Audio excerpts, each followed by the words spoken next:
حضرت لقمان حکیم رحمۃ اللہ تعالی علیہ کی زندگی مبارکہ کچھ عرصہ غلامی میں گزرا۔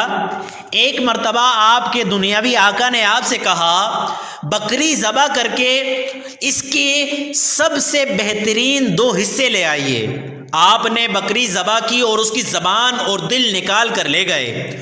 کچھ دنوں کے بعد آقا نے دوبارہ کہا بکری ذبح کر کے اس کے سب سے بدترین 2 حصے لے آئیے۔ حضرت لقمان حکیم نے پھر بکری ذبح کی اور اس کی زبان اور دل لا کر حاضر کر دیے۔ آقا نے اس کی وجہ پوچھی۔ اس پر حضرت لقمان نے فرمایا اگر زبان اور دل صحیح ہو تو یہ سب سے بہتر ہیں، اور اگر یہ بگڑ جائیں تو ان سے بڑھ کر بری چیز کوئی نہیں۔ واقعی سچی بات ہے، دل بگڑ جائے تو انسان کہیں کا نہیں رہتا۔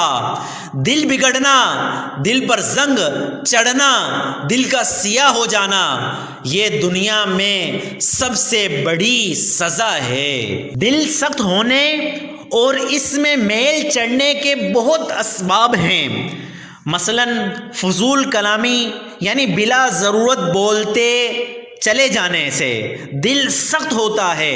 پیارے نبی صلی اللہ علیہ وسلم نے ارشاد فرمایا ذکر اللہ کے علاوہ زیادہ کلام نہ کرو، بے شک زیادہ باتیں کرنا دل کو سخت کر دیتا ہے۔ یوں ہی زیادہ ہنسنے سے دل سخت ہوتا ہے۔ حدیث شریف میں ہے بے شک زیادہ ہنسنا دل کو مردہ کر دیتا ہے۔ ایسے ہی زیادہ کھانا، بالخصوص حرام حلال کی پرواہ کیے بغیر کھاتے چلے جانا دل کو مردہ کر دیتا ہے۔ اور دل کو سب سے زیادہ نقصان دینے والی چیز گناہ ہے۔